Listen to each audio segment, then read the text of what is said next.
ทักทายสบายดีเนาะทุกคนเนาะกับทักทายสบายดีทั้งฝั่งลาวและฝั่งไทยเนาะวันนี้ก็มาพบเบาเอ็มที่น้ำจอยนะพี่น้องเนาะวันนี้เบาเอ็มที่น้ำจอยกับสีมารายงานตัวเนาะพี่น้องเนาะเพราะว่าหลังจากที่คลิปเฮาเนาะสิเว้าเรื่องคลิปเฮาละซองมาเรื่องโทรศัพท์เฮาแล้วก็มันเข้าYouTube บ่ได้เนาะเป็นหยังจังว่าซั่นเนาะก็ YouTube เฮาโทรศัพท์มันเพนะเนาะพี่น้องเนาะแล้วก็มันก็เลยเข้าบ่ได้ในเมื่อที่เฮาเข้าบ่ได้เนาะเฮาก็เลยแบบว่าต้องมาเปลี่ยนโทรศัพท์แล้วเฮาเอาโทรศัพท์เครื่องเก่าน่ะไปซ่อมเนาะเงินค่าซ่อมก็แพงอยู่ประมาณ 2,000 นะพี่น้องเนาะเพราะมันเป็นโทรศัพท์รุ่น Android และตอนนี้เนาะบ่เอ็มก็ได้ใส่โทรศัพท์ใหม่เนาะโทรศัพท์ก็เป็นมือสองนี่แหละพี่น้องก็เอามาแล้วก็กำลังเข้ามาเฮ็ดYouTube เนาะกำลังแบบว่าเขาจะได้ว่ามาสมัคร YouTube ตัวที่นี้นะเพื่อให้มันเข้ากันได้นะเฮ็ดจนเมื่อยพี่น้องเฮ็ดได้ประมาณ 2-3 มื้อนี่แหละเพราะว่าคุ้มเฮ็ดเยอะซะเนาะก็คือแบบว่าเพื่อเฮ็ดได้บ่ธรรมดาได้พี่น้องเพราะว่าแนวเบาเอ็มน่ะ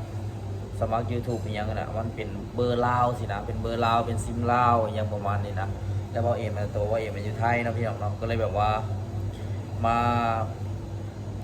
าเห็นอยู่ฝั่งไทยนี่ก็เลยแบบว่าลองมา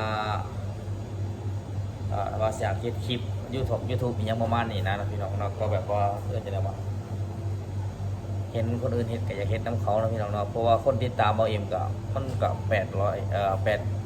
กว่าเนาะ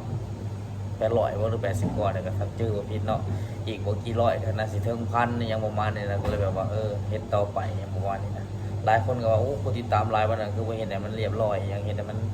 ครบ 1,000 เนาะคันครบ 1,000 เปิดเฮาก็สิได้ผู้ติดตามหรือว่าสิได้เป็นเงินเดือน YouTube แต่บ่เอ็มก็บ่เคยเห็นเงินเดือน YouTube หรอกว่ามันเป็นจังไดเนาะฮู้แต่ว่าหมู่ครูเขาได้เบิดทุกคนเนาะวันนี้บ่เอ็มก็เลยแบบว่าอยากมาเฮ็ดคือหมู่เนาะว่าสิได้ก็ฝากพี่ฝากน้องฝากผู้ติดตามในเด้อพี่น้องเด้อเพราะว่าบ่เอ็มก็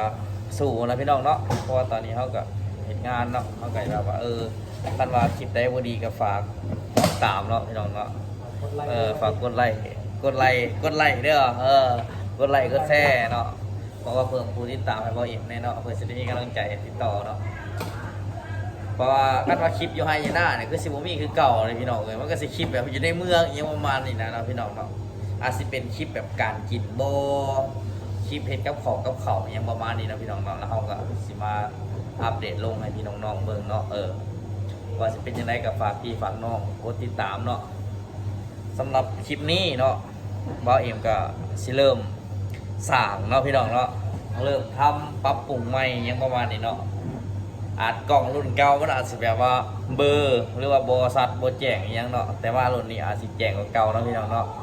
ถ้าเป็นไปได้ก็ซอยคือเก่าล่ะพี่น้องผู้ติดตามบ่าวเอ็มก็มีหลายก็ท่าเบิ่งคลิปอยู่เนาะบ่าวเอ็มกำลังเข้าได้ก็นี่แหละเจอกันนะพี่น้องเนาะแต่ละคลิปเฮาสิโพสต์ลงเนาะประมาณนี้นะการสังกัดฟันนี้เนาะเรื่องกดไลค์กดแชร์กดติดตามเด้อพี่ๆน้องๆทุกคนเนาะรับคลิปนี้บ๊ายบาย